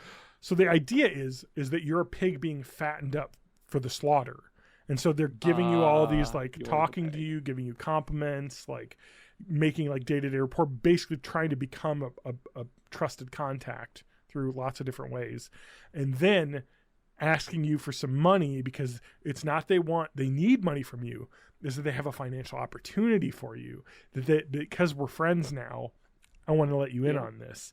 And so the crazy thing is, like this Preston Pro 6, the app's available on the App Store, and so people are like, well, it's an App Store app, I can download it. Never mind that this app is 3 months old and has 3 reviews, but they're all 5 stars. And so if you're not being discerning and you have spent weeks talking to this person and they seem like a real person, and you're like, setting up your own account. It's not like you're sending this person correct money. You set up your own account in this system, and then you connect your Bitcoin wallets, or whatever. It's just Bitcoin wallets. It's only Bitcoin, because you can't steal real money, because if you do that, then it turns out there's a trail. Exactly. So Bitcoin is easy because it can be untraceable, even though it's supposed to be super traceable, but that's just not how it works. So the Bitcoin, you put your Bitcoin in, and then basically from there it's all theater. Like, they'll just show your money making more money, and then like put some more in, and it'll make more money, and it's just fake. They're just stealing your money and then putting fake numbers up on the app, because it's an app that they control. But it's the John Oliver piece gets into this, and you look at this. These apps are kind of scary because they look like legitimate finance apps, because they're developed by people that are probably stolen from other real apps, and. And then they're often connected to like real news feeds and stuff in the app, so you can read financial news in the app, and it feels like a real app, but it's not. And then when you ask for your money, they stop talking to you, and the app disappears because it gets reported as fraudulent, and all your money's gone. Or they double dip, where you have to pay fees or your taxes up front on it. Yes. Or sometimes what they'll do is come back to you and say, "Oh my God, the app got closed down. It's bullshit here. If you just pay us this fee of $1,000, we can get you connected back up." And they steal more money from you. It's fucking crazy. Yep. And the crazy thing is, and the again, on YouTube, the John Oliver piece is really great, but they reported $3.3 billion in I think it was 2023, maybe either that or 2022, were reported as stolen from pig butchering scams, and that is only counting the people that have filed police reports. So it has to be multiples more of that. It got to be at least probably over 10 billion, 15 times more. Yeah. What I learned from being obsessed with the show Hustle back in like 2005 is you make it so that they're embarrassed to report you. They have to, you like set it up somehow so that or they're admitting to something that's also illegal to turn you in. Yeah. So these apps don't do that part, but what they do is the embarrassing part, because it's like a dating app. And so it's like, I got catfished, and there's such a stigma around that. And so like people are like, wow, you got scammed by some chick on a dating app. Like, what a loser you are. And that's why I like to try and not stigmatize when people get scammed. I thought there was there was that I think it was New Yorker piece where that lady talked about how she got scammed out of $50,000. She was like a financial advice columnist for New York Times. Anyway, there's a really great video about like you can make fun of her, but not like the fact that she got scammed, because she seems like a trust fund Nepo baby who got a job at New Yorker, and she's kind of an idiot. But also, like, the way she was scammed is like, this is how they get you. It's high pressure. They tell you can't get off the phone. They tell you if you disconnect, so they're going to steal your identity, and you're literally exploiting your humanity. Yeah, like she said the point she got hooked was when they said that she could lose her kid, because they showed photos of her kid that were on her public Instagram page, obviously, but in the heat of the moment she didn't think of that. And then they said, it was one of the identity theft scams. So they were like, your identity was stolen and used to steal cars and buy drugs at the border and shit. And since it's tied to your account, we're going to arrest you for this, and cops are going to come and take you away from your family. Like that, like a high stress situation there. And then it was all just, and you read it and you're like, how would anyone fall for this? But you don't realize that when you're in the scam, they're like breaking your mind. It's like fucking torture tactics. You know what I mean? They're completely destroying any thought of reality. And in hindsight, it's wrong, but I don't know. It's like one of those things. The average person tends to really underestimate how irrational they are and how irrational they can be in certain moments. It's it. When you're in stress, you make stupid decisions. And that's what they do, is they stress you out. So that's the thing. Key points to tell anyone. If somebody tells you a bunch of personal information about you, that doesn't matter, because all of your personal information can be on the web. What you want to do to verify if they actually know about you is that you need them to read off other personal information that they may not. What you do is you ask them what the secret code word is, and if they say anything other than "we don't have a secret code word," stuff like that. I mean, like, it's pretty, because like the thing is that they mentioned her date of birth and then her like last 4 digits of her social security number, and at that point it's like, you know what it is? That shit's available. It's that stranger danger thing where like, your mom's in the hospital. She said I should come pick you up. Like, it's literally the same shit. Yeah. We just need to teach boomers to obey stranger danger. Yep. And so in that case, you just the number one thing to do when you get that, because they give like a badge number and shit, and she like Googled it and didn't get anything, because like why would it get anything? And they give you like a fake case number, all that shit. Like none of that matters. We need to do, and what she failed to do, because they spoofed the fucking law enforcement number or whatever, because you can easily spoof a number, is say, fine, I want to deal with this, but I'm going to have to call you. What's your extension? If they don't let you do that, it's 100% a scam. That's it. Because that's what she did. She said, well, I want to like go to the actual police station. Like, no, there's no time, like all this shit. And then they ratcheted up the tension even more. So that's it. Like, honestly, that's the scam. And the other thing is too, the police shit, no police person will ever call you on the phone asking you to cooperate in something. No, they will. Just knock it's your door down 100% always in person. They can't serve you a warrant over the phone. It has to be in person. So if you say, "Oh, let me go to the police station. Let's sort this out in person," they say no. It's 100% a scam, because that's it. Like, that's it. It just it has to be done in person. Not over the phone. Not over video chat. It has to be done in person. Do either of you know why it's so easy to spoof a phone number, and why I don't know. It can't be fixed? I have no clue. It seems like it's. Oh, Matt died again. Yep. It does seem like it's like ridiculously easy though, because I get scammer calls all the time, and it'll have like a verified number, Yeah. And it's like, what the hell? So I think I got a scam passed at me earlier this week when, I have United Healthcare, health insurance. And my doctor, someone called me and said, we have a nurse service where a nurse can call you monthly and it's included as part of your healthcare costs, part of your insurance. And they knew my employer, they knew my date of birth.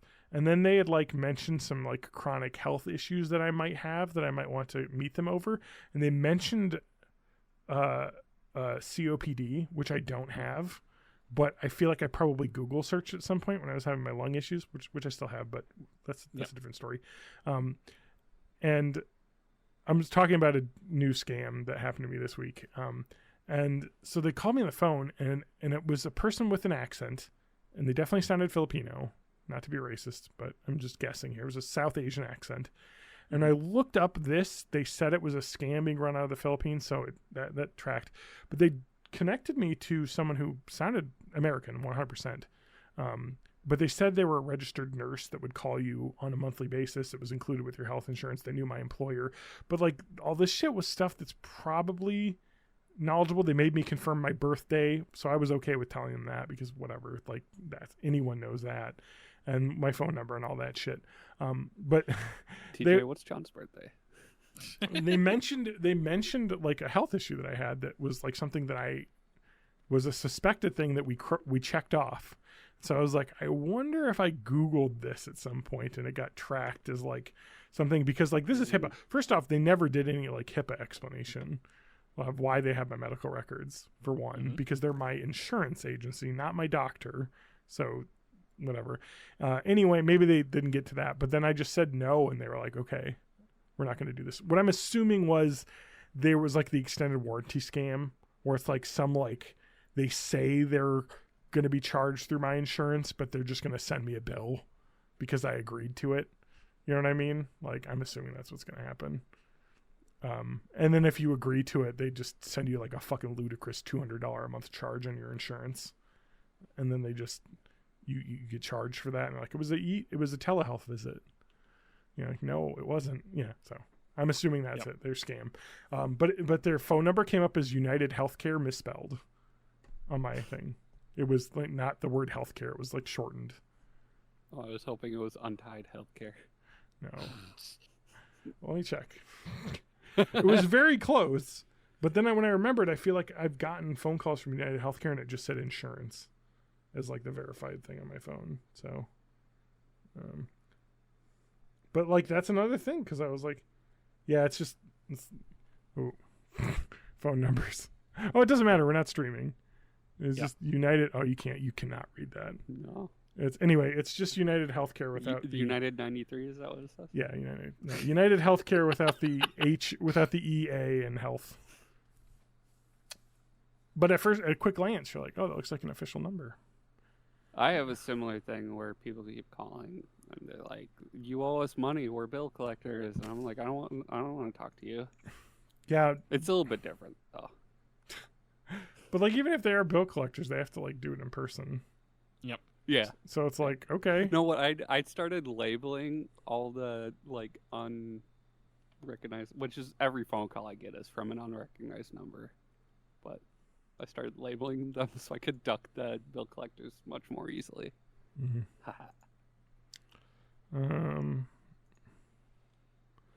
So sorry, I just went on the Born in the 80s email to see if there was anything interesting. I use the Born in the 80s email now as like my spam email. So I was looking at bicycles because I kind of want to try and bike more, get into biking, because I'm losing weight and I feel like that's a fun exercise. And Madison's got like cool bike trails. I live literally on the Lake Edge Loop bike trail. So I was like, I should do this. It turns out if you're 6'5" and over 350 pounds, it's impossible to buy a bike. None of the bike. So I did this thing where they're like, fill out this form and we'll tell you what your perfect bike match is. I just checked the email and it says, your perfect match is none. I was like, great. So you stole my email to like send me fucking marketing for, you don't even have the thing that I want I can get. So it was really funny too, because like, you look for like big and tall bikes. I'm like, oh cool, they do make them. $5,000. Yeah, no thanks. So maybe I won't bike because they don't make bikes for big guys. They do. They're just ludicrously expensive. Like They're more than a hard. Ford 5000 or whatever. 500. 500. Yeah. How much was the Ford 500? What did I pay for it? 2,400. Yeah. Yeah, 2,400. This bicycle is twice the price of your fucking internal combustion car. That is the insanity that is these like niche markets and stuff. Mm-hmm. It's like, but what I did find is there's a website called Workman's Bike, and it's a New York company that makes bikes that are used for like bike messengers and things, and those have to have a higher weight capacity because they're carrying packages. And so what they sell is bikes for big and tall people because they're just their commercial bikes with all the racks on them. And I was like, oh shit. There's like weight limit 500. I'm like, shit. And this, how much is this? Oh, $800. I'm like, that's like a normal, like not entry level bike price. I'm like, okay, there's actually a thing. The bikes weigh 60 pounds apparently. Somebody got one. So but I mean, they're meant to be hefty. So there is an option. I might look into that. It sounds like they're kind of a boutique small company too. So everyone, reviews on the bicycling Reddits were mixed. People were saying they didn't like them. Yeah, well, those people are dicks. But The like, bicyclers. but they were like, they sent me missing parts and all this shit, and then like a response 3 weeks later is, oh, they sent replacement parts and gave me a partial refund. It's like, okay, so they're a company that exists in the U.S. It's not some fucking Chinese Alibaba store that'll just send you a fucking broken ass thing and say, sorry. And then you try and go back to the page and that item that you ordered no longer exists. So you can't complain. Like, anyway. So I was like, they're an American company that they'll at the very baseline have a human being I can talk to. Since they're like a smaller business, like a boutique place. So I might do that. I don't know. We'll see. But like fucking bikes, man. They do not make bikes for people over 6'5". I'm like at the top limit of the biggest normal size bikes you can get. I guess they just don't make them for tall people. And then like they're like most bikes have like an upper limit of like 200 pounds. And it's like that's not many people. Like this is crazy. It's because they make them for fucking people that are already in shape. It's just crazy. Like just trying to find this stuff. You realize that they really market to one type of person only. Mm-hmm. So anyway, but I like biking. I biked when I was on my honeymoon. It was fun. And they had a giant hefty bike for me. So they must have had one of those professional working bikes that they had. So I remember because they saw me and were like, oh, I got the bike for you. And they brought this huge fucking bike over. It wasn't a trike or anything. It was a full bike, like a real bike. So I don't want to do a trike because I don't want to look like a fucking pussy. You know what I'm saying? You can't ride a trike. You should get a Flintstones car. No, I'll get a recumbent bike where you're like laying on the ground. Yeah. Those look so fucking ludicrous. It's like, I want a bike, but in a recliner. Yeah. I want to be laying close to the ground the entire time. Right at car running over height where they can't see me, That's cool. I got a tiny orange flag. Yeah, it's true. You get the little flag. Yeah. All right. Well, I don't know. Do we have anything else we want to chat about? Yeah, if you join our Discord at disschord.com, please add me as a friend on Pokemon Go. I need to complete a quest.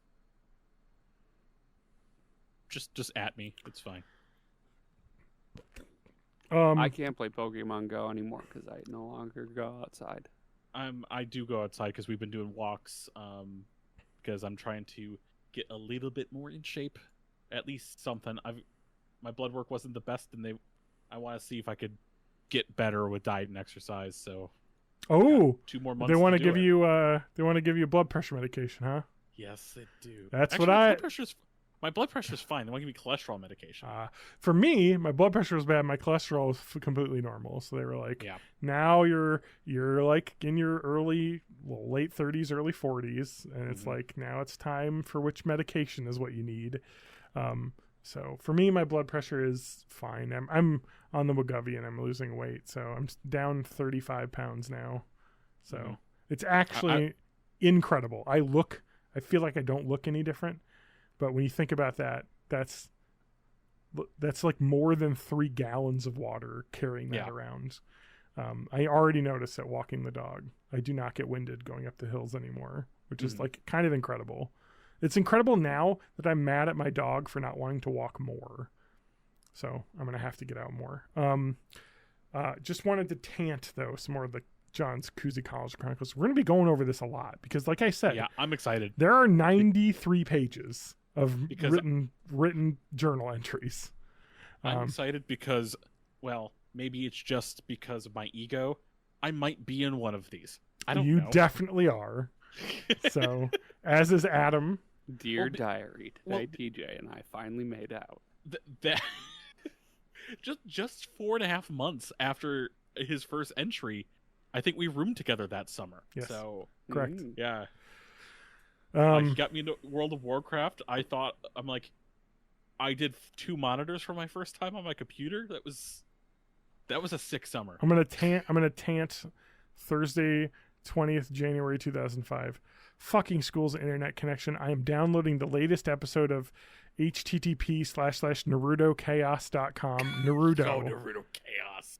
And my Azurius is giving me some shit. What program was Azurius? It was like Kazaa. It was another one of those file sharing. Okay, it was like a pre-torrenting file sharing thing.